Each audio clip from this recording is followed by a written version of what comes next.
Please welcome to the stage your MC for today, Peter McGee.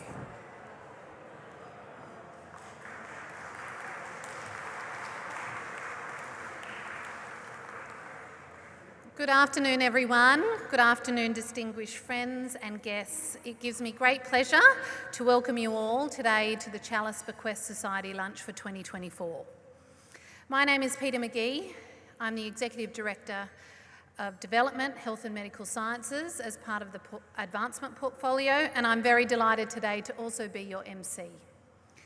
Before we go any further, I would like to invite Lucy Bowden to the stage for the acknowledgement of country. Lucy is a current student in her 4th year studying physiotherapy in her Bachelor of Applied Science, and she is a proud Kamilaroi woman from Tamworth. Please welcome to the stage, Lucy.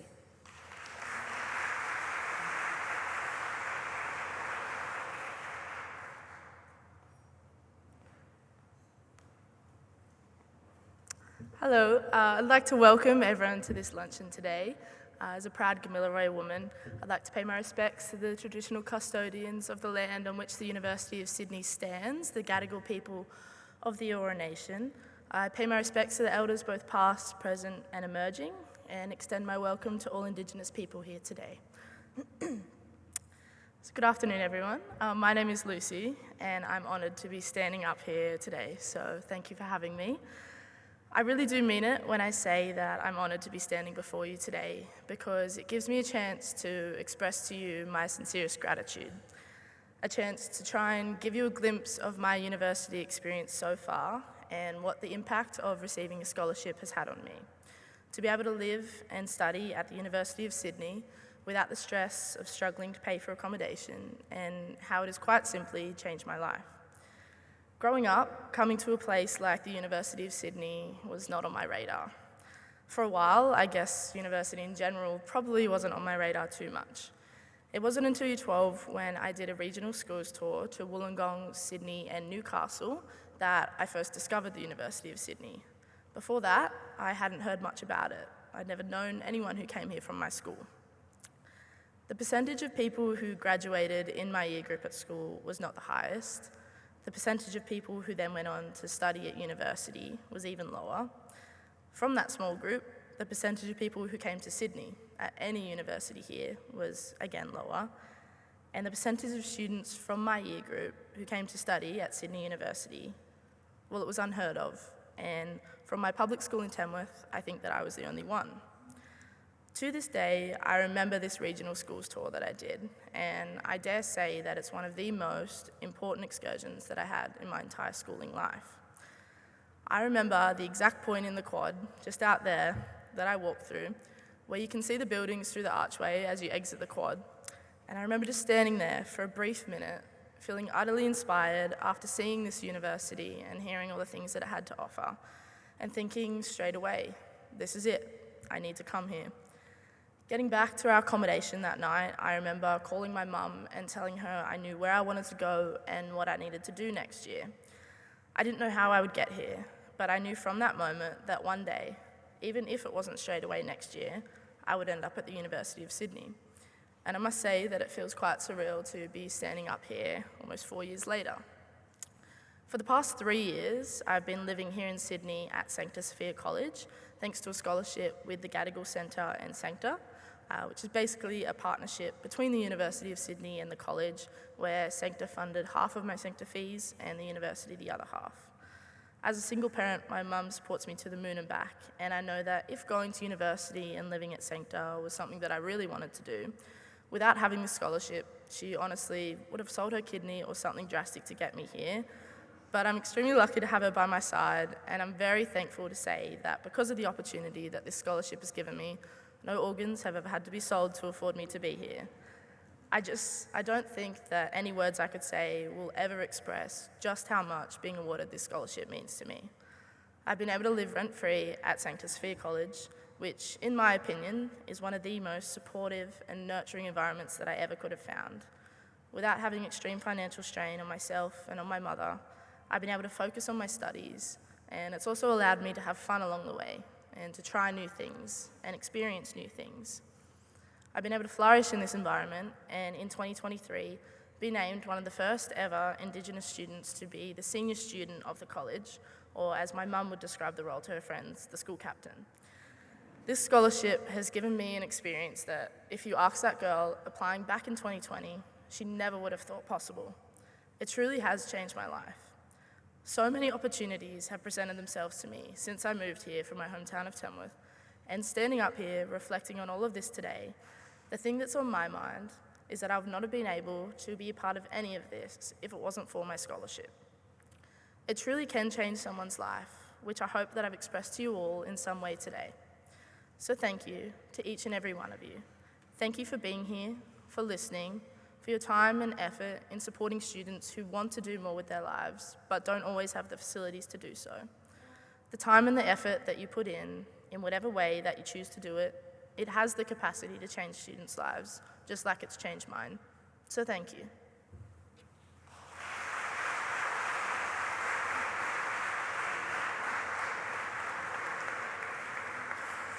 Thank you, Lucy. Thank you for sharing your very personal and moving acknowledgement of country with us. I too would also like to pay respects to the Gadigal people of the Eora Nation. And now I would like to formally welcome all of our valued members, guests and executors here today. I would also like to give a special welcome to Chancellor Belinda Hutchinson AC and Vice-Chancellor and President Professor Mark Scott AO, and extend this welcome to our deans and our university representatives who are spread across the room today on your tables. We also have our student representatives here, many of which are scholarship recipients who have been supported by legacy gifts. Our students are one of the university's greatest assets, and we are so proud of what they achieve here with us and what they go on to achieve in the world. I hope you get the opportunity to talk to them today and hear about their studies, their experience here at the university and their hopes for the future. You'll find a little more information about our students in the printed booklets on your tables. A few notes before we go on. If you are wearing a hearing aid, we have installed a hearing loop for this event. Please switch your hearing devices to the T position, and please don't hesitate to let us know if you have any difficulties. We also have live captions that you can see on either side of me on the video screens. Please remember that this is in real time and there may be a slight delay or some odd errors, just bear with us.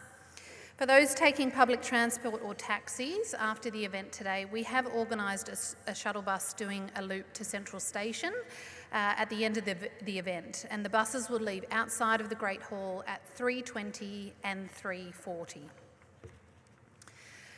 So today is a day to celebrate philanthropy and legacy giving, of which we have a very rich history here at the University of Sydney. I understand a number of you were able to join a tour of the Fisher Library earlier today. In 1885, the university was gifted £30,000 from the estate of late Thomas Fisher for the purpose of establishing and maintaining a library. Fisher was a bootmaker and a property investor who loved to stroll the university grounds, talk to staff and students. He was the son of convicts and was not formally educated, but he enjoyed his time here so much, attending many, many university events. It's believed that during one of these functions, he heard the appeal from the Chancellor at the time, Sir William Manning, who said, "One of our men of great wealth and equal public spirit, to fund a library worthy of comparison with like edifices at home." Fisher's generous gift would be worth something like $3.5 million today. So we remember Thomas as the greatest benefactor and namesake to the library. The Fisher Library has stood the test of time, and today it spans 9 levels and is the largest library here at the university. Home to more than 170,000 staggering literary treasures. It includes a first edition copy of Isaac Newton's Principia Mathematica, once owned by Newton himself. Only recently, the library has reopened the wonderful rooftop terrace, finally accessible after more than 30 years. along with a number of other upgrades. The view from the terrace is stunning, looking over the beautiful campus and the expansive views of the city. Very fitting to have such an extraordinary view to match the vision of Thomas Fisher, of which the library will be a lasting testament. Philanthropy, in all its forms, has the potential to make lasting impact on both people and places. And that is why we are here today, to celebrate giving, to celebrate you, our extraordinary donors, and your vision. So we have a fantastic program lined up for you today, with a brilliant keynote speaker and addresses from some of our senior leaders at the university. But for now, please enjoy your entrees and some great music from our talented students from the Sydney Conservatorium of Music. Hoping you all enjoyed your delicious entrees. It was very heartening to see so many having lively discussions at each table, and a big thank you to the Elan String Quartet for the beautiful music.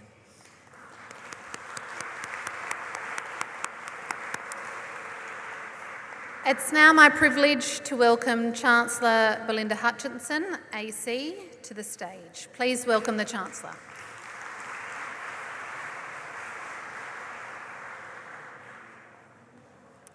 Thank you, Peter, very much for that introduction, and welcome everybody. It's fantastic to see the Great Hall filled and happy and engaged in conversation. And I've got to say, the team's done a fantastic job in decorating the tables. It's very autumnal, but it's bright and light, and a terrific job. Well done, team.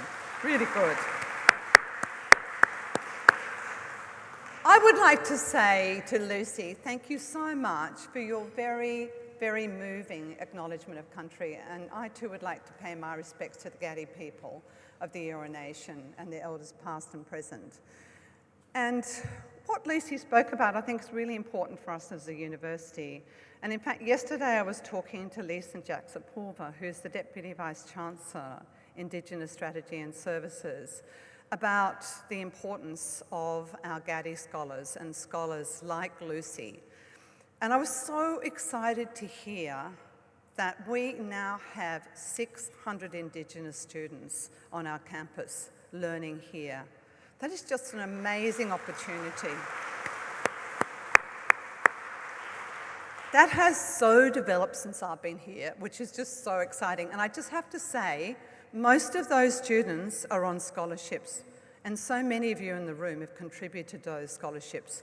That will make such a difference for us in terms of helping our First People go on to leadership roles in their communities and in Australia and make a real difference. Thank you for everyone who's been involved with that, but I think it was really exciting. I couldn't believe it was 600 today. So the last time we gathered here was in 2022, and we were just emerging from those very uncertain COVID times. And we all will have our particular memories of COVID and the pandemic, but one I will never forget was how brilliantly our university responded to the crisis, moving all of our teaching online within a matter of just a few weeks, and supporting our students not only here but around the world to continue their studies. I was so proud of the effort they made. But we should also be so proud of the role that our academics played in the national and international response to the pandemic. Remember, it was the University of Sydney's Professor Eddie Holmes who was actually, with his Chinese colleagues, breaking the code on the genetic code for the virus. And he was the one who pressed the button on the email to send that genetic code out to the world to enable vaccines, treatments, and tests to be developed. So important. But it was also many other of our academics who work with New South Wales Health and the federal government to really respond not only to vaccine development, not only to vaccine rollout, not only to treatment programs, but really important public policy initiatives. I wish they'd listened a bit more quickly to some of them, but we finally got there in the end. So COVID changed the world for us as a university, but we responded really quickly, and I'm incredibly pleased and grateful for everything that was done by all of our staff. But it enabled us to bounce back really quickly and make us much stronger for the future. And if this is the first time you've been on campus for a while, you will notice many changes because we are building for the future. At the time of our last Challis Society Lunch, we had recently opened the Susan Wakel Health Building, a purpose-built facility for medicine and health disciplines with world-class education facilities. We combined medicine, nursing, pharmacy and health sciences in our new Faculty of Medicine and Health, and this wonderful new building has enabled multidisciplinary teaching and research in all of those fields. Now we are deep in the development of the new Sydney Biomedical Accelerator, a visionary world-leading health education and biomedical research complex. And what's exciting about this is a partnership with the New South Wales Health, with RPAH, the local health district, and the New South Wales Government has been key to funding this alongside ourselves. And we're going to be bringing together clinicians, researchers, academics, and industry to solve some of the most complex health problems of today, tomorrow, and the future. Over near the Sports Oval, there is now a huge hole in the ground where the SBA will emerge from. And we are so grateful for the continued support of the Susan and Isaac Wakel Foundation, which will help establish the Isaac Wakel Biomedical Accelerator building. And it's going to be the centre of this SBA complex. So it's not just one building, it's actually 4 buildings. And having become a really close friend of Susan and Isaac over my time at the university, I'm so delighted that those 2 buildings, Susan's and Isaac's, are going to be side by side. And there's going to be a bridge between the 2 of them, because I have seen how deeply loving their relationship is. And that's just going to be an amazing legacy they've left for us as a university, but I think also in terms of their relationship. And on this side of the campus, you will see behind us the wonderful Chow Chak Wing Museum. And it's been an extraordinary addition to our university. Just last year, we had over 100,000 visitors to the museum.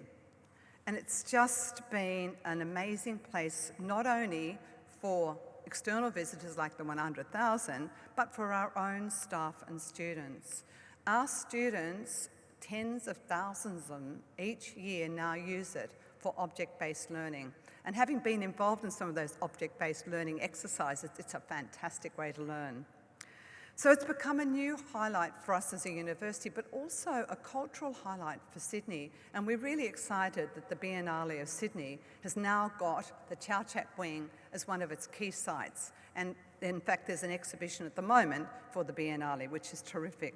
So not only national, but international audiences are now visiting the museum. So these developments on campus are such an extraordinary effort, but they strengthen us for our future. And today we're gathering for another special event that recognises the university's proud history. I was asked at our table about the chalice. Why the name Challis Bequest Society? Because it's named in the honour of John Henry Challis, whose statue you will see at the back of the room. John Henry, bequeathed his estate to the university on his death in 1880. Enabling our medical school to be opened. So this legacy of giving is almost as old as the university itself, but it's not just part of history. Thanks to our extraordinary donors and supporters, philanthropy continues to build and play a critical role in terms of the impact that the gifts that you have given and many others have given on countless lives and making those countless lives better through the research and education we provide here. Today, I want to share one very special story about one of our key philanthropists whose journey of partnership with the university I think is quite remarkable. Jenny Mackenzie became involved with the university about the time that I began my first term as Chancellor.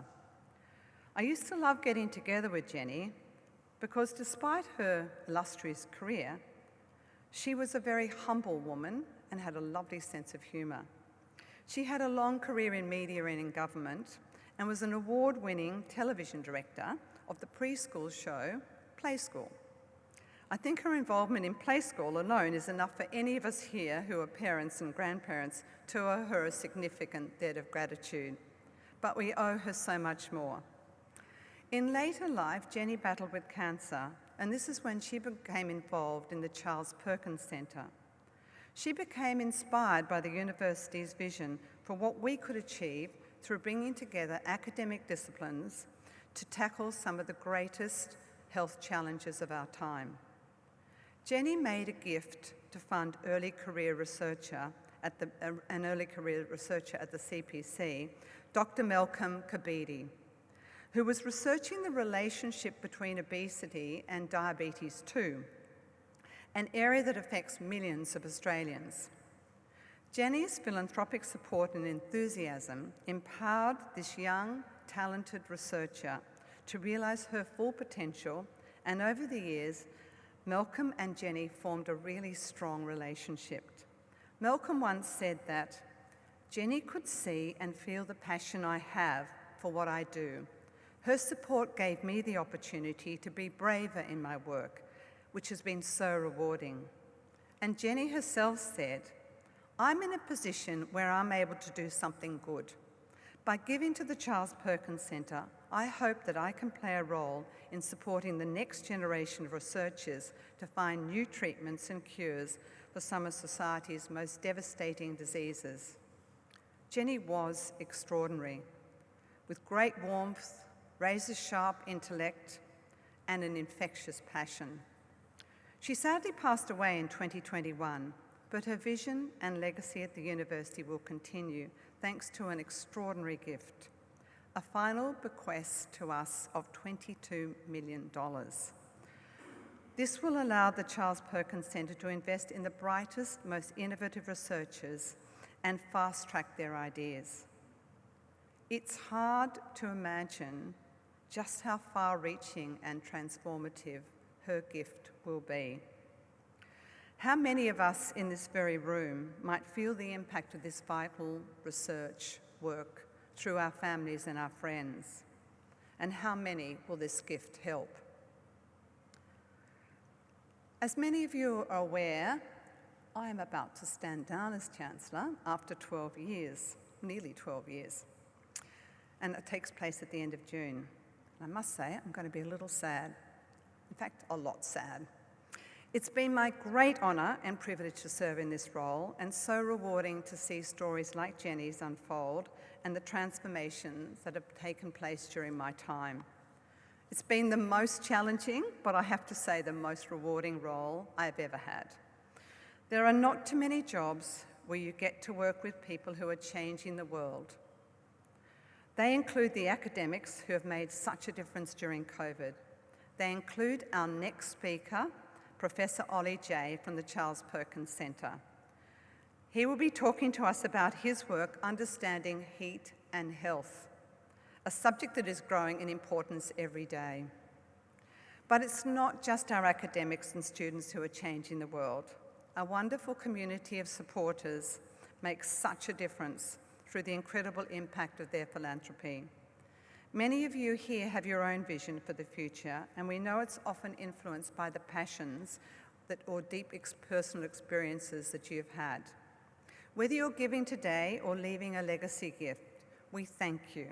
Philanthropy at the University of Sydney is truly transformative. And in conclusion, I'm delighted to welcome David Thodey. David, can I ask you to stand up, please? You can then sit down. I don't want to embarrass you too much.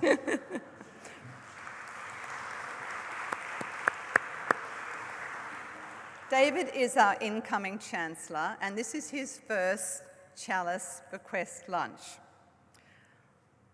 David is a really, truly highly respected global leader who demonstrates a commitment to community, innovation, and public service. And I feel really blessed to have known David for a large number of years. I first got to know him when I was on the Telstra board, and he was a senior executive there just before he became the CEO. And then I had a wonderful opportunity to work with David when he led the federal government's Australian public service review. And David did an amazing job. I was on the panel with him, but he did an amazing job leading that. And the recommendations that we came up with, and he really drove hard with the government, are now being implemented, which is terrific to see. David, as many of you will know, has served 2 terms as the chair of the CSIRO, so he deeply understands the Australian research environment. So I'm really excited to see how the university is going to thrive under David's and Mark's leadership going forward. I'll be keeping an eye on you, but I know it's going to go absolutely in the right direction. So all that's left for me to say is thank you for joining us today. I hope you really enjoy the lunch. I'm sure you're going to be excited to hear from Ollie. He's an amazing researcher, like so many at our university. And on a personal note, I just want to say, in my role as Chancellor, meeting people like you has been one of the real joys. It's been an absolute pleasure and a privilege to work with you and to see you, and I plan not to run away. I plan to come back to the university, to events like this, and be part of the community. So thank you all for your support over my years. Thank you.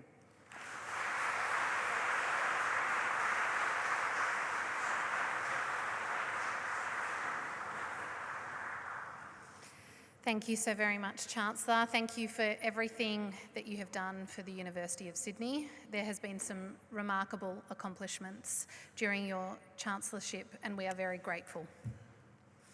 It now gives me great pleasure and is quite fitting, after the Chancellor has told this beautiful story of Jenny Mackenzie, to also welcome our keynote speaker for today, Professor Ollie Jay from the Faculty of Medicine and Health and a member of the Charles Perkins Centre. Ollie is the Director of the Heat and Health Research Centre at the university, and his work is both fascinating and vitally needed. As we face ever-growing challenges with extreme temperatures in Australia and around the world, Ollie and his team are dedicated to developing better understanding of human heat strain and how we can not only survive but thrive during increasingly lengthy hot weather events. So please join me in welcoming Professor Ollie Jay.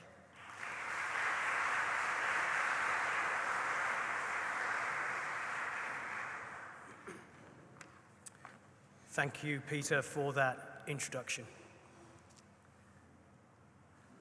I'm going to start my talk today showing you a picture which is from the top of the hill of the little village that I grew up in, on the edge of the Snowdonia National Park in North Wales in the UK.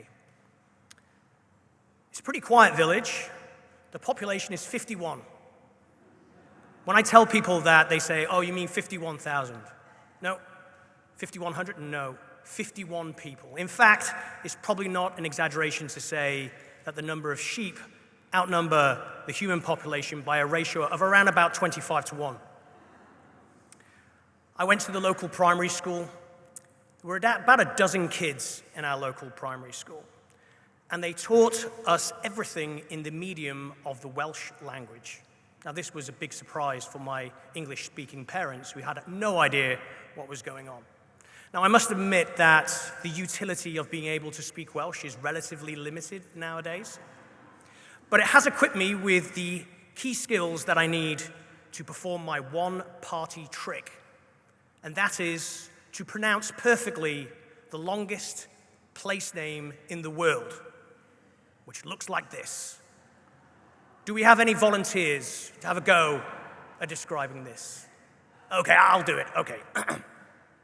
Llanfair Pwllgwyngyll Gogerin Windropwll Llantyseiliad Goch. You may come. So if I go back to the top of this hill, the reason I'm showing you this is because one of my earliest memories is from looking at the weather coming down the valley, standing outside the Old Bull Inn, which I also worked in, cleaning dishes when I was a 15-year-old.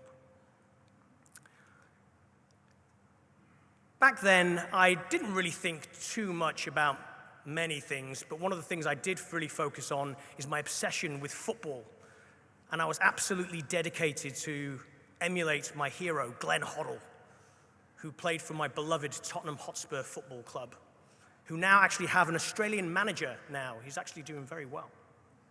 But it became pretty clear pretty quickly that my athletic gifts that were bestowed upon me were not going to enable me to realize my dream of being a professional footballer. So I needed to start making other plans. The one thing that I remember my mother telling me is that, Ollie, you can do whatever you want in your life, but just promise me this one thing. Promise me that you'll go to university. As somebody who didn't have the opportunity to go to university herself, and no one in our family had previously done so, they didn't know exactly what happened at universities, but she understood the value of a deep and broad education and how vital it is to success in life. So in 1993, when I was 18 years old, she got her wish. I packed my bags and off I went to university. Now, you could argue that I took that advice a little too seriously because 31 years later, effectively, here I am, still at uni. From that point when I was standing on top of that hill as a 4-year-old in 1979, to the point where I went to undergraduate university at Loughborough in England, something was happening, and I was completely unaware of it at the time. The global climate was slowly but steadily warming. Now, like I said, I didn't really know anything about it, but I do distinctly remember in the summer of 1996, after my second year of undergraduate, there were these harrowing reports coming in from the United States. A heat wave had hit the city of Chicago. This was 10 consecutive days of extreme heat and humidity, and hundreds of people were being found dead in their home. Health systems were being overwhelmed by thousands and thousands of people being unexpectedly hospitalized. The trouble is that this was not visually dramatic. It was something completely unexpected. This threat was invisible. It didn't have the towering waves of a tsunami, huge cracks opening up in the ground like an earthquake. The Chicago Tribune called it the silent killer. So I was looking for an undergraduate dissertation topic at the time, and I took the opportunity to do a project that looked at thermal physiology, which is developing the better understanding of the way in which we physiologically regulate body temperature. Now that went really well, and I managed to get a scholarship to do a PhD in the same field. And then, after completing my PhD in 2002, I then spent the best part of a decade in Canada. And then in 2014, I applied and was subsequently appointed to a position here at the University of Sydney.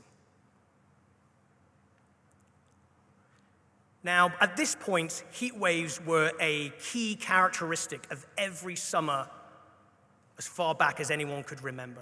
Many cities across the world were being struck by heat waves, and the health effects were devastating. And nobody knew what to do about it, and you could argue that things were just getting started. I've lived in Australia now for 10 years, and I have experienced in person 7 of the 10 hottest summers in Australia on record.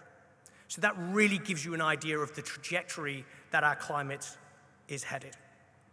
And I think it's fair to say that we now well and truly live in an era of climate change.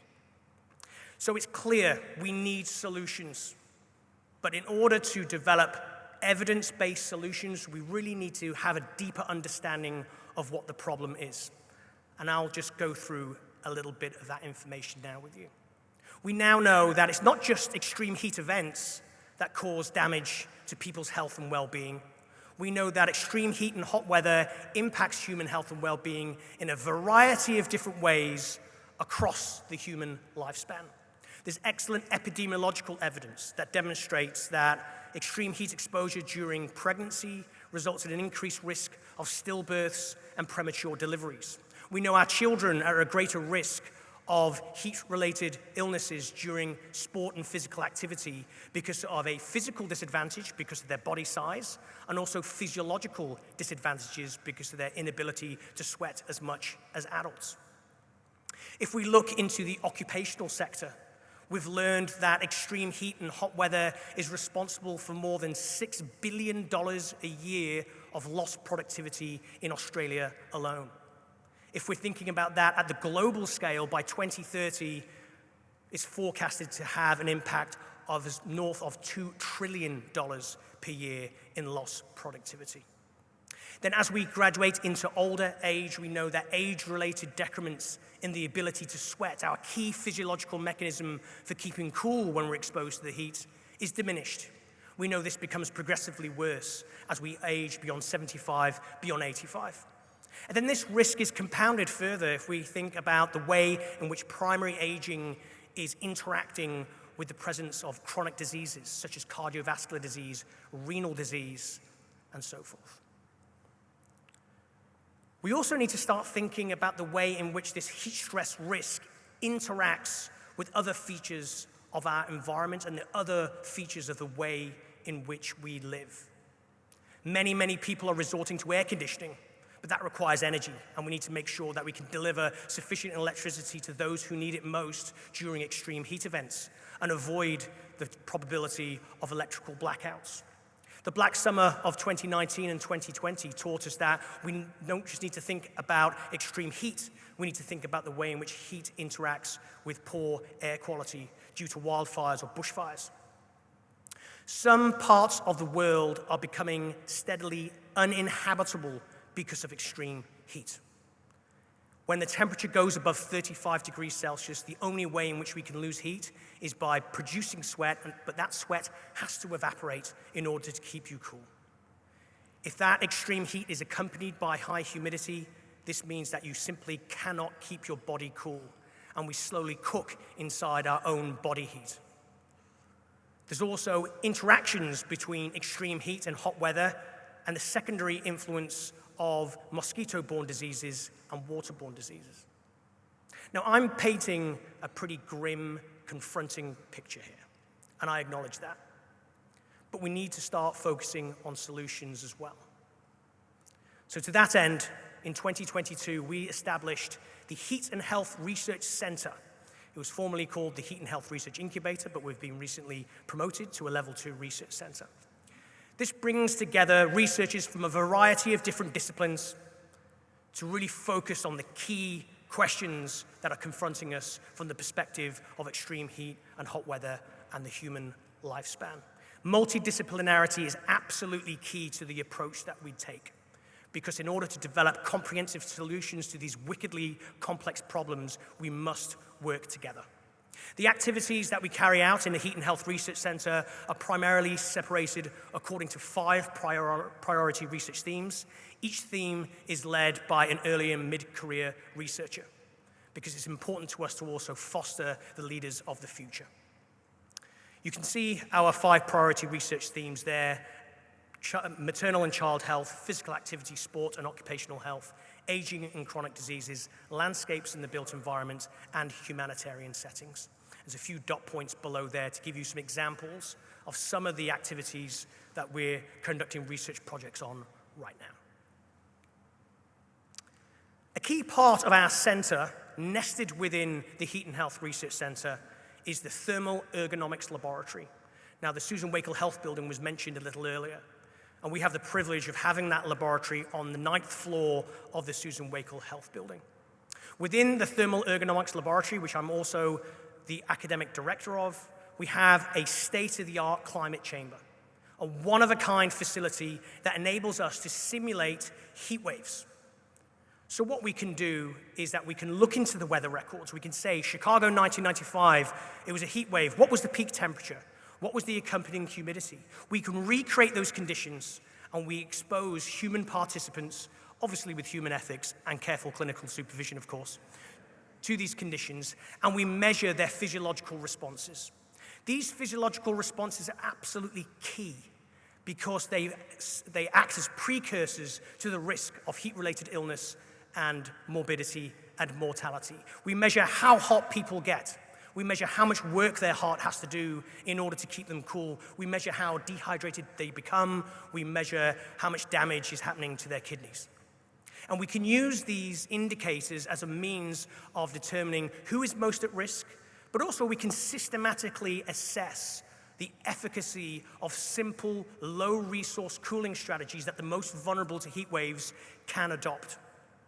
So for example, in the study where we simulated the Chicago 1995 heat wave with participants as old as 90 years old, we found that using electric fans are an effective cooling strategy, but if that's coupled with skin wetting, so applying water to the skin surface with a spray bottle, something you can do in a very low resource environment is the most effective way of mitigating that heat stress risk.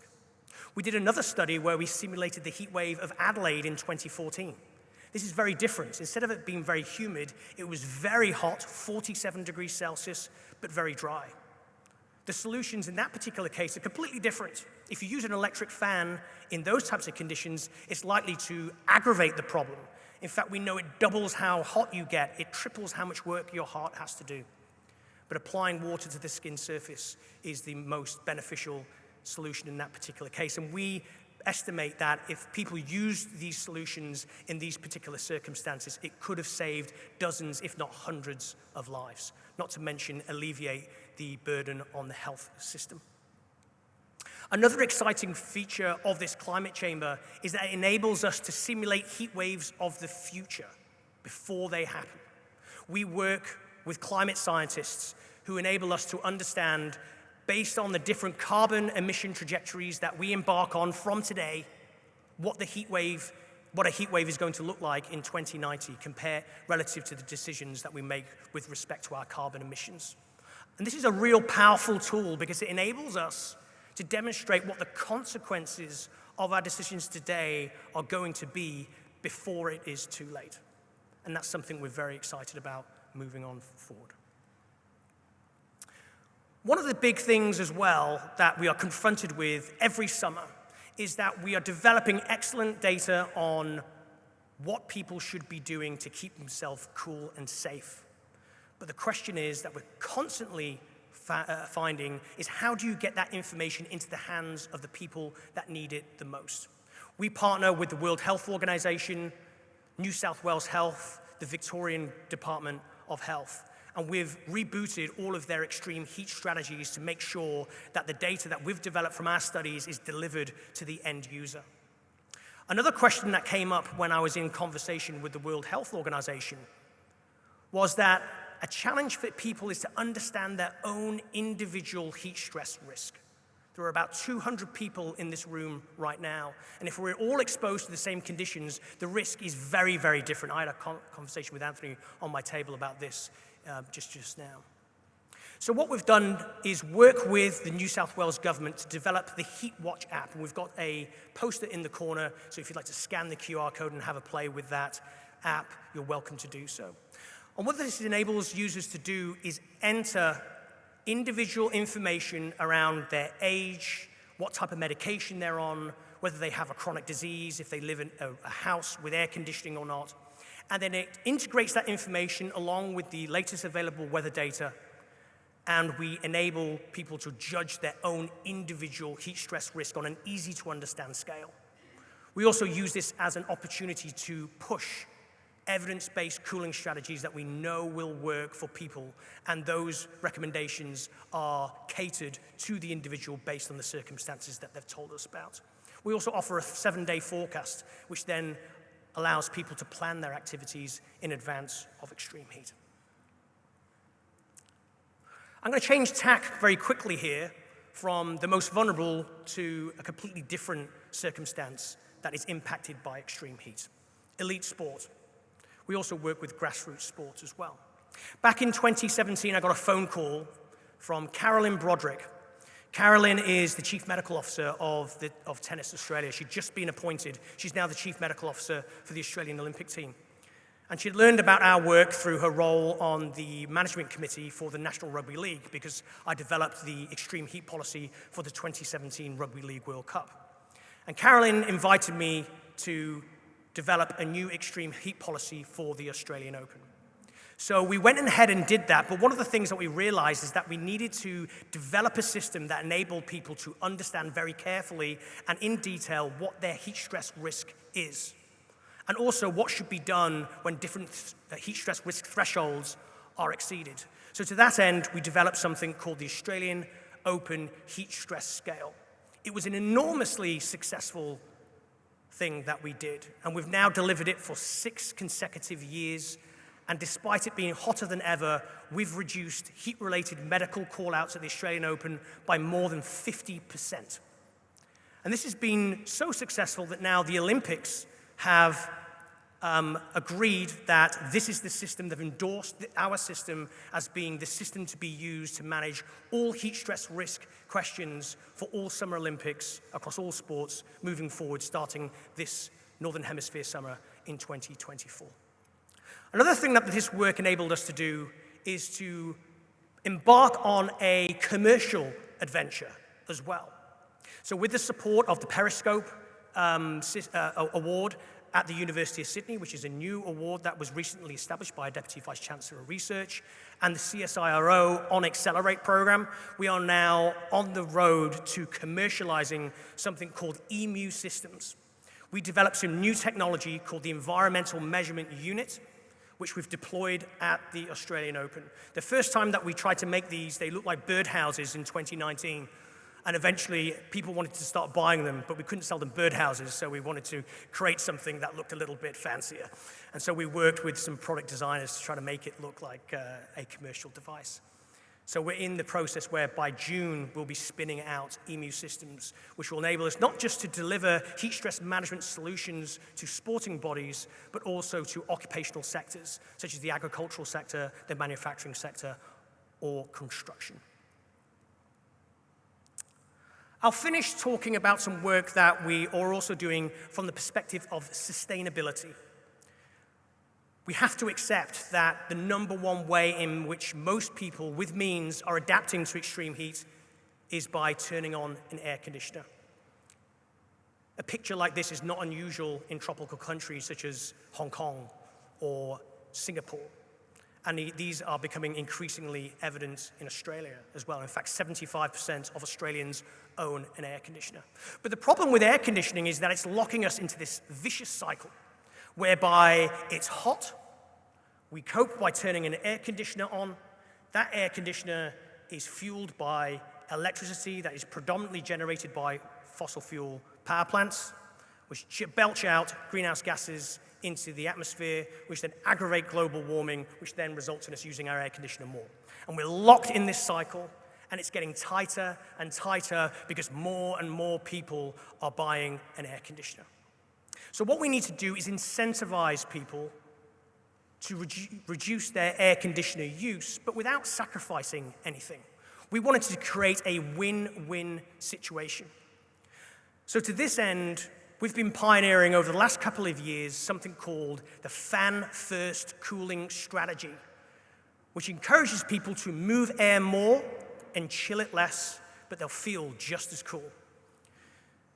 So the temperature profile of a typical summer day might look a little like this.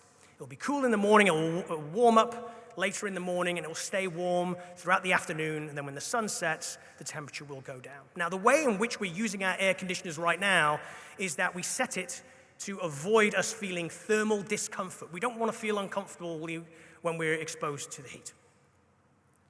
And this happens above a given temperature. So once the air temperature inside a house will exceed that temperature threshold, the air conditioner will turn on. And this requires an awful lot of energy, and it creates a lot of greenhouse gas emissions. Now, what we are working on now is encouraging people to start moving the fan a little bit, moving air with a fan. This augments heat loss by a process called convection without changing the temperature. It means that we feel more comfortable at higher temperatures. So in fact, if I blinded everybody and I put you at 22 degrees Celsius, which is the typical set point of an air conditioner, and you thought about how comfortable and how cool you felt, and then I put you in another room, which was 27 degrees Celsius, but was moving the air. Obviously, you know the air was moving, but if you focused on how cool and comfortable you felt, you'd find that, in fact, you couldn't tell the difference. And what it means is that we can actually use a lot less air conditioning, we can use a lot less energy, and we can create a lot fewer greenhouse gases. In fact, we estimate that if everybody in Australia adopted this fan-first cooling strategy, it would reduce energy consumption from air conditioning use nationally by 70%, 70. And air conditioning is one of the #1 items on our electricity bills if you have an air conditioner in the summer. So you save money, you feel just as comfortable, and you're doing the right thing for the environment. This also means that more people will have access to cooling as well. So I'll finish off by taking you back to the top of the hill in my little village in North Wales.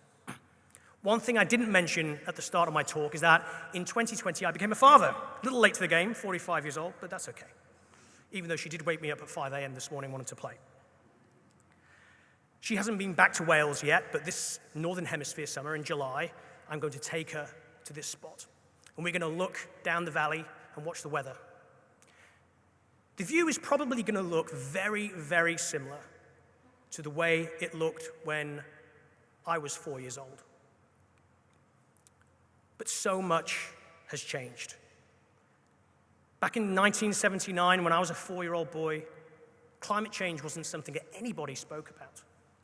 But now, my daughter Lottie is 4 years old, and climate change is the defining issue of our time. We face a lot of challenges, but with challenges come an enormous number of opportunities. Opportunities to collaborate, opportunities to innovate, to redefine what is possible. At the Heat and Health Research Centre here at the University of Sydney, we're not going to be bystanders. We are pioneers, and together we're committed to doing the best science, but not just doing the best science, making sure that the best science makes real-world impact. So I invite you to join us. Together, we can shape a future on our warming planet, which is not only possible to survive, but together we can thrive for many generations to come. Thank you.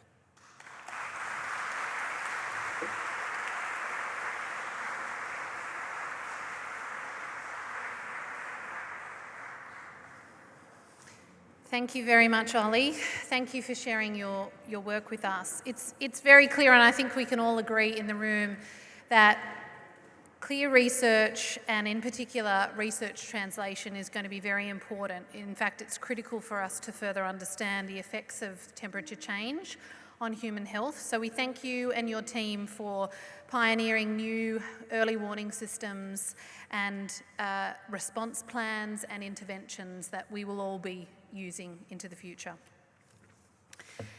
Now lunch will be served, and while you are enjoying your meal, you might like to take the time to glance towards the main screens, where you'll see some beautiful images of the university, both then and now. We have a collection of photographs from the university archives and some shots of how campus once looked. Please enjoy your lunch and have wonderful conversations. Welcome back, everyone. I hope you all enjoyed a lovely lunch. I'd now like to invite and ask our Vice-Chancellor and President, Professor Mark Scott, AO, to the stage. The Vice-Chancellor will give us a short address, after which we'll have a little time for questions. When the time comes, if you would like to raise a question, please also raise your hand, and one of our trustee team members will come over to your table with a microphone. We would be very grateful if you can keep your question quite brief and succinct, and hold the microphone quite high so that we can all hear you very clearly. Without further ado, please welcome Vice-Chancellor and President Professor Mark Scott.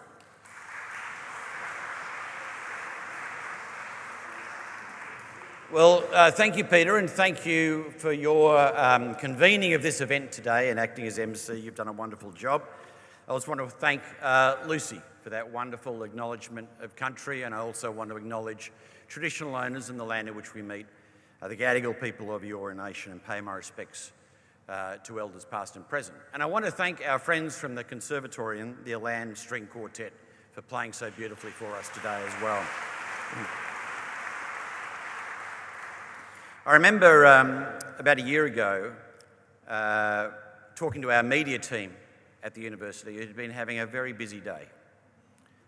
And one of the reasons, I asked them, why is it such a busy day? And they said, well, you know, this heat wave that they're having in the US, we've had nearly 300 media requests from US media outlets trying to talk to Professor Ollie Jay, a true global expert in this challenge that we're facing. And we're so delighted to have Ollie working with us here and doing this research of global impact at the University of Sydney. Not quite as exciting for Ollie as that day is the recording he did with me on my new podcast called The Solutionist. So if you want to hear more of Ollie, then I've got a podcast recording on our Solutionist podcast where you can hear more about his incredible work. But I did think that terrific talk by Ollie embodied what we're trying to do here at the University of Sydney. It's all about leadership for good. Now, this isn't just researchers working in their lab following their own interests. It's researchers thinking through the connection between their research and the impact that it can have. And if you look at what Ollie talked about today, it's shaping the decisions that we make as a society, the decisions we make as businesses, the decisions that we make in workplaces, the decisions governments make, the decisions we can make as individuals in our own home, and bringing research to bear to inform that in a way that can have a profound impact on our lives and the health and well-being that we have and those of our families and our loved ones, but also enormous impact on the community as a whole. And Ollie is unique, but we have many unique researchers at the university like Ollie working in their own particular area and always thinking through where's the impact, where's the opportunity to take our research from the lab to have great influence and leadership for good from the University of Sydney. One of the things we say in our strategy is we want to be great in partnership, and we want to be terrific at connecting what happens here at this wonderful place to having a profound impact in the world. I want to quickly give you a bit of a state of play about what's happening here at the university. It's wonderful to have this very special lunch. I know for a number of you it's quite triggering to come into the Great Hall, because no matter how fancy the lunch looks, you think, I used to do exams here, as did I. But it's wonderful to be here and to celebrate with you your generosity and the great work that's taking place here at the university. The one thing, and the Chancellor alluded to this earlier, the one difference from the last lunch we had in 2022 to now is this university is packed. You know, 2 years ago we were just really coming out of COVID. There were many domestic students who were still more comfortable at being at home. Many of our international students, particularly from China, had no ability to be here. But at the beginning of last year, borders open, students flooding back in, and not only do we have our highest domestic take-up rate, we're of course the #1 choice for students in New South Wales to come to university. Our international students are back in big number as well. And it's bubbled up even further in recent times, and I'll talk a little bit about the reasons why.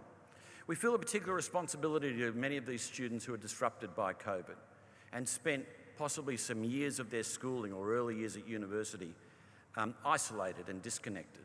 We have responsibility about bringing them together and connecting them with each other, because we know the magic of a university experience isn't just what you're learning in the classroom. It's the friends that you make, it's the experiences you have, it's the fact that your world is that much bigger by engaging in this community. So again, we're making this huge investment this year. We've made this huge investment in Welcome Week, an enormous opportunity to bring our students on campus, to connect them with each other, with clubs and societies, to open them up to all that is on offer here at the University of Sydney. We're not only a big university, we're a great world-class university. We were very encouraged with results that were released overnight that looked at the performances of our faculties and our subjects compared to global comparisons. And they looked at 56 courses here at the University of Sydney, 56 subjects that we have on offer, and 52 of the 56 are in the top 100 of those courses anywhere in the world. And anatomy and physiology, sports medicine, nursing, law, English literature and pharmacy are all in the top 20 of those courses that you will find anywhere in the world. And of course, the University of Sydney in the last year under the latest QS rankings was ranked 19th in the world as far as global universities are concerned. And I think it's that global reputation, of course, that brings international students to our doors in significant numbers. I would say that, look, there's significant debate around international students, and this is an issue that our Senate is deeply engaged in. But I'd say to you that the contribution our international students make to our community here is absolutely wonderful. The Chancellor and I did graduations for some of our students who'd come from China, who'd studied in China during the COVID shutdown.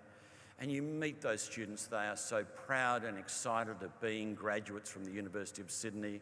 They're working in banks, they're working in tech startups, they are working in their own businesses and state-run enterprises, and they're so young and energetic and excited in their 20s, having been graduates of the University of Sydney. And I think you think through the next 20 or 30 years as they rise in the Chinese community and the Chinese economy, to think that they have great friendships and great memories from the University of Sydney.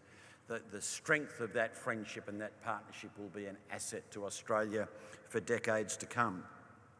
And we are so thrilled that our international students want to come here, and we're so thrilled that we can say to them that every dollar that they spend on their education here, we are investing in their education and research in the university and the infrastructure in the university. And I think as a society, we need to recognise the wonderful contribution that our international students are making and the important work they contribute to life at the university here. We need our international students, I must say, because as the Accord paper that was released earlier in this year demonstrated, Australian higher education is chronically underfunded. And there's no way we can sustain the research agenda that we want to have here at the University of Sydney without the support that comes from the fees from international students. But we're also concerned at the burden on domestic students as well. Some recent changes in recent years to the HEC scheme, which talk about how much students pay for their degrees, I think has put that system well out of kilter. And there are some students who are now paying very high fees, even though they'll be graduating into degrees that will not pay significant salaries on graduation. And so we are really encouraging the federal government, as they think through higher education settings, to make sure that we as a university are fully funded for the research that we are doing, and make sure that student fees are truly linked to the earning potential of those students from those degrees and is fair in their allocation rather than arbitrary, as is the case now. It's been a challenging time on campus, as it's been a challenging time for the rest of the community since the terrible events in the Middle East of October last year, and I thought I'd briefly reference that to you. One of the interesting discussions I've had with the state government is that a place like a university is almost a melting pot of the community like nothing else you can see. We have students from all around the world who study here. We have students from all across New South Wales who study here. And what we want to do is ensure that this is a place that is a safe space and a welcoming space and an affirming space for all our students. We also want to make sure that we as a university embody the best of what we want our society to be. A place that always encourages free speech, a place that encourages debate and exchange of views, but a place where we can disagree well across the lines of difference, where we're not just shouting at each other or even shouting at each other, but we're learning to listen as well as to speak. Our minds are open to learn from others rather than just trying to project our own view. And a place that can be a model for society for how debate and discussion should take place. A place that is respectful, focused on listening, focused on learning. And I think we've done a good job in creating that environment here in recent months, particularly in light of the experiences and the debate that's been generated in broader society in the Middle East. And I wanted to assure you that creating that safe space for our students and our academics in the community here and being a model for discourse that you want to see in the rest of society is a real priority for us. Two other things I just wanted to speak to, and then an opportunity for your questions. Firstly, as Belinda said, we're delighted that David Thodey said yes to the invitation of the Senate and will join us as the next Chancellor of the University. And I agree with our current Chancellor that David's background is perfect for what it is that we're looking for in the leadership of the university through the leadership of the Senate.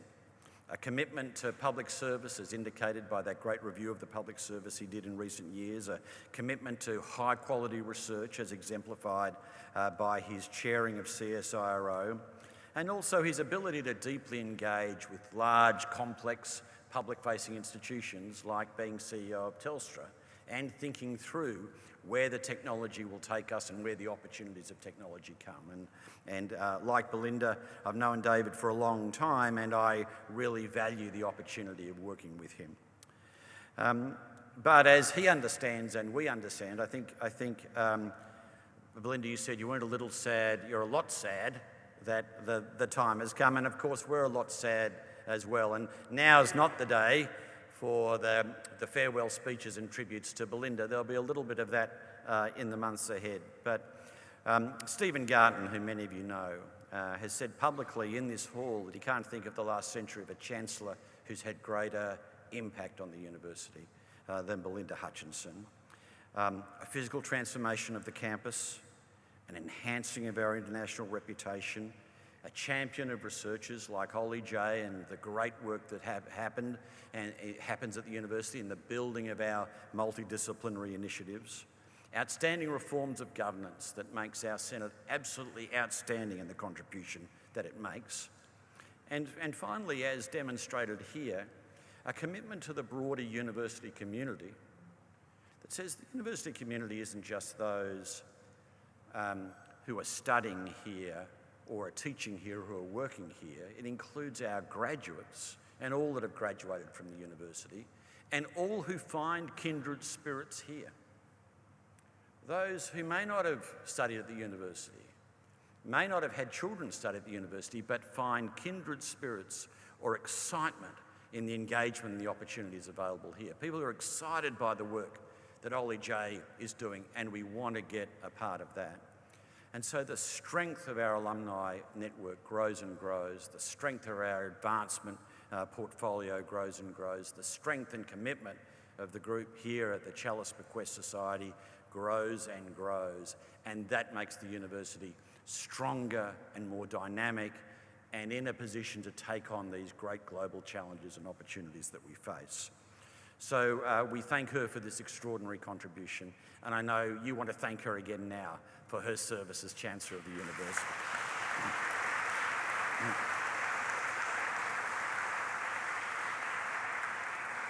And finally, to all of you, thanks again for your commitment, and it's been wonderful to be able to welcome you back at this lunch today. As I said, we're doing more work with alumni. We had this incredible event in November, the Alumni Weekend, where we tried to find as many alumni as we could and invited them back to the campus. And on a Saturday, we opened up with so many different wonderful events. And it was fabulous to meet people who hadn't been back for 20 years or 30 years or 40 years, and their joy at finding the things that they remember, their astonishment at some of the new things that have been created in that time. And one of the things that really warmed my heart was seeing intergenerational families walking around together, current students showing the spaces to their parents who studied here and them talking about the special spaces to them. There's so much more we want to do with our alumni team to engage with our alums, to make them understand this is a community they need never leave and can always be a part of, and there's a special place for them here at the University of Sydney. And I would say to you, as demonstrated today, the contribution of those that are giving money today and are committing to give money in the future will be transformational at this place.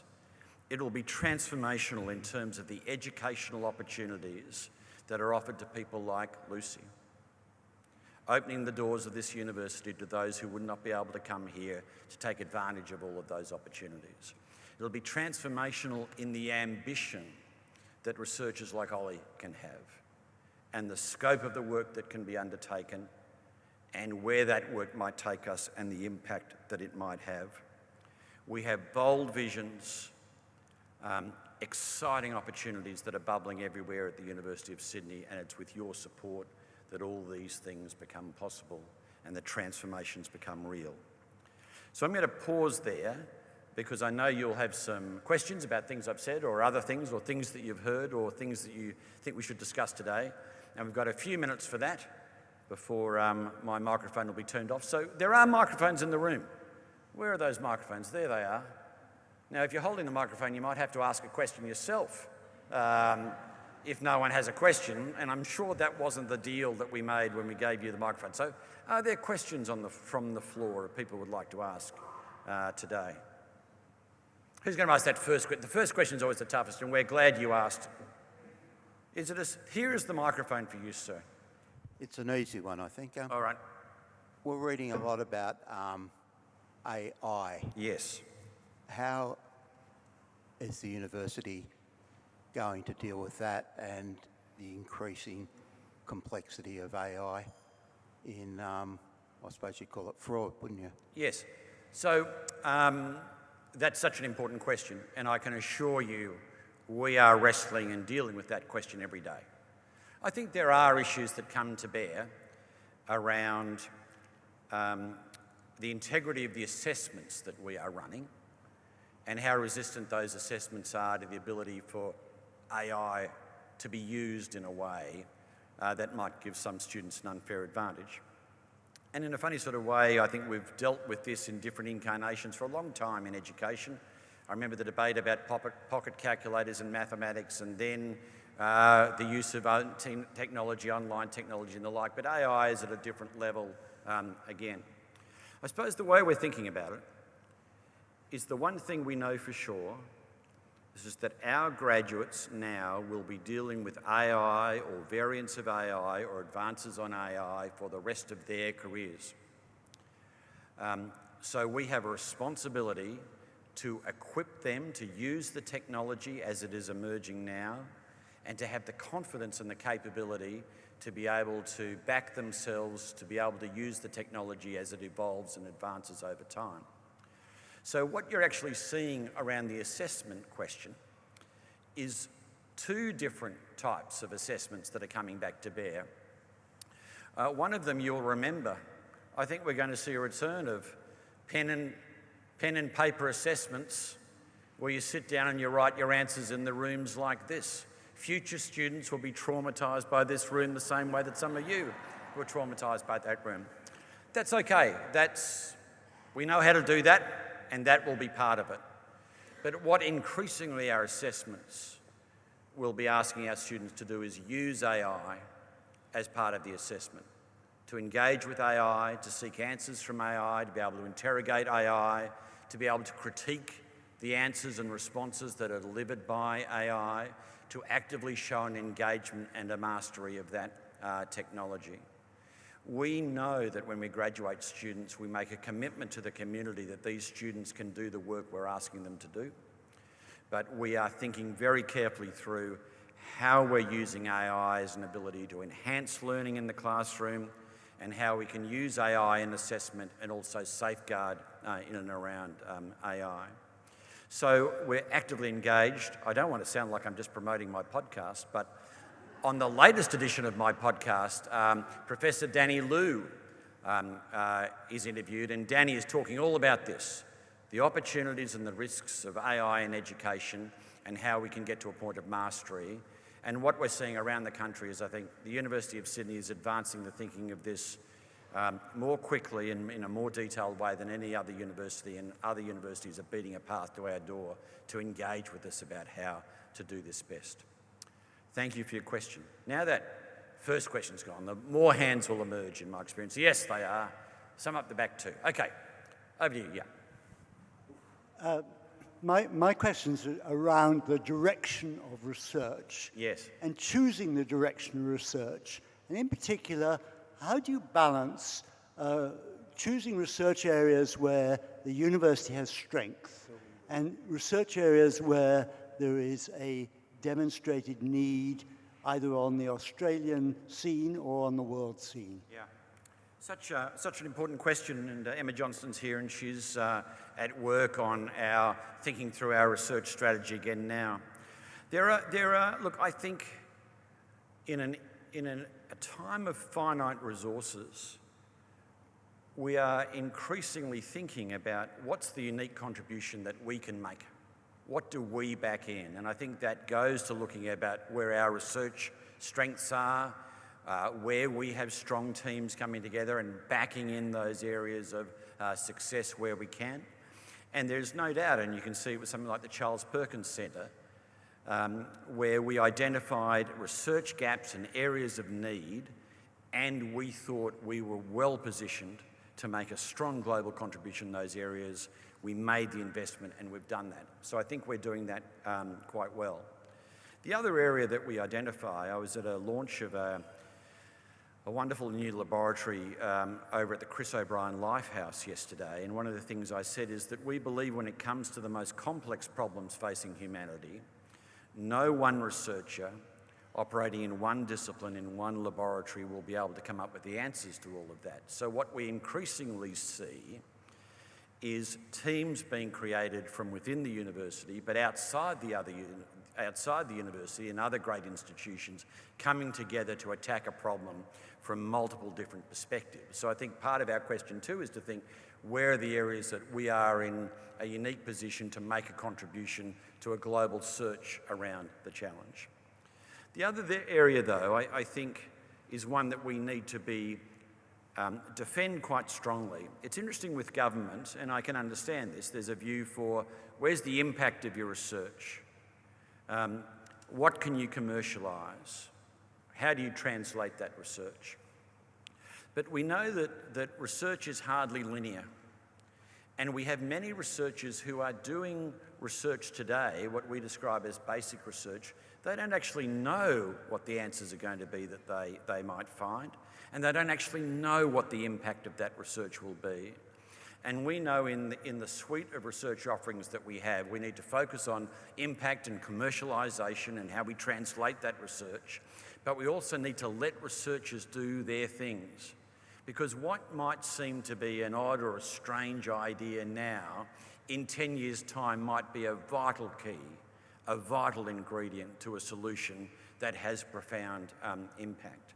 And so in a way we try to leverage off our strength, put our teams together, but also let our researchers do their research, let them explore, let them create new knowledge, and from that we trust that down the track remarkable things happen. Thanks for your question. Now up the back there, yes. Vice-Chancellor, I am not a graduate of this university, but I have spent 31 years of my professional life working here. It's the only proper job I've ever had. But I do know, and I'm not going to tell you or this audience, how good our researchers are, how good our teaching staff are, how good our graduates are. But I want to remind everyone here how good our administrative people are, not just people from the advancement portfolio, such as Bianca and Fiona and Jenny and Alana, but all the others, the workshop guys that make things for us, the administrative staff that solve all our problems. But I am concerned, post-COVID, it is being harder and harder to speak to a real person. You have a problem, you enter something on a web page, you get a ticket, you'll get a phone answer eventually. But when is the university change so we can get more and more personal contact? Yeah. Let's forget about efficiency, let's have more personal communication. Thank you for that memorable question. I understand that, and you're not the only person to say that, so we understand that. Look, it's people ask me, I get asked multiple times a week, what's it like to run the University of Sydney? And I always inhale and look up, and I say, it's a very complicated place. And it really is. I think I compare it to, you know, as many of you know, I ran the ABC, I ran a big school system. This is a very complicated place. You know, we have philosophers working here in the quadrangle. as philosophers worked in the quadrangle for 150 years. And we're running new labs for nanotechnology, a big biomedical accelerator. It's a broad, comprehensive, complex place. What we need to do, though, is we need to ensure that every dollar we spend is all to furthering the quality of teaching and the quality of research, and all that support ecosystem is designed to help people do their best. And one of our key elements in our strategy is to make this a better place to work and a place that works better. Because if you can make this a better place to work and a place that works better, your teaching is going to improve, your student experience is going to improve, the quality of research is going to improve, the impact of the university is going to improve. And so that's a debate and a challenge for us. We've put some systems in place. Some work wonderfully well. People never talk about them because they're working well. There are others that haven't worked as well. People talk about those all the time. And I think part of what we need to do is find that sweet spot where we use technology effectively and well to free up people's time. But also when there's time that you need a person on the end of the line and some human intervention or a personalised solution to a very specific problem, we're equipped to do that as well. We talk about these issues all the time. I think I've had the executive team here today, and there are many here today. They would heatedly agree with you at times around that diagnosis, and I can assure you that they are issues that are very much front and centre on making this a great university.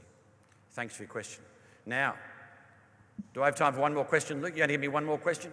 But this man here, he's got his hand up in front of you, Luke. We need to allow him to ask this one question. What about there's one here. Sorry, I didn't see you there. Yeah. Vice Chancellor, I'm one of your emeritus professors, very proud to be that.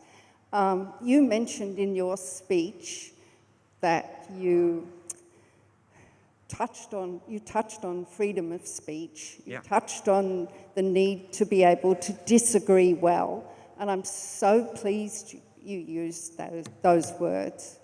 So who's teaching how to disagree well? Yeah, what a good question. We had a fabulous workshop. We had the leadership team together in January. We had Professor Duncan Iverson, who many of you will know is about to become Vice-Chancellor at the University of Manchester. Professor Danny Sellermeyer, one of our academics here, and we spent an hour and a half talking about this. And just this week, I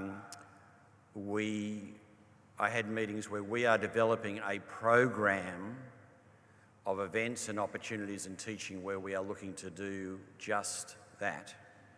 That these are skills that need to be taught and developed. And what I am concerned about at the moment is the role models for civic discourse and listening and learning rather than shouting and winning are not evident. And at times, I think the strongest influence on our students and maybe even our academics is a media discourse that embodies the absolute opposite of what we want. It's all about shouting out and shutting down, and we want neither to be here. So with the Sydney Policy Lab, which is a great centre that we have developed here, which is all about how you find solutions to complex, intractable problems with people who disagree, we're asking them to help develop a program of activities for our students whereby they will be in a position where they can learn and be skilled around disagreeing well.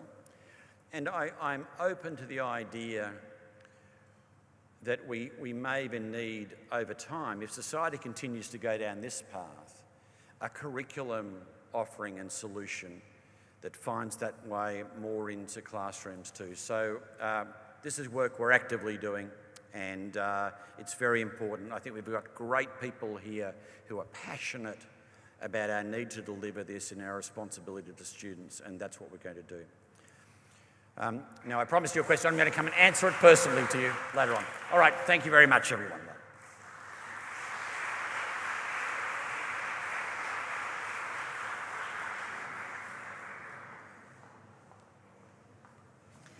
Thank you very much, Vice-Chancellor, and thank you to our guests for your questions. And that does conclude our official formalities for today. I sincerely thank you for attending the Challis Bequest Society Lunch today, for your generosity and your thought to include a gift in your will to the University of Sydney. Your commitment and belief in us is greatly appreciated.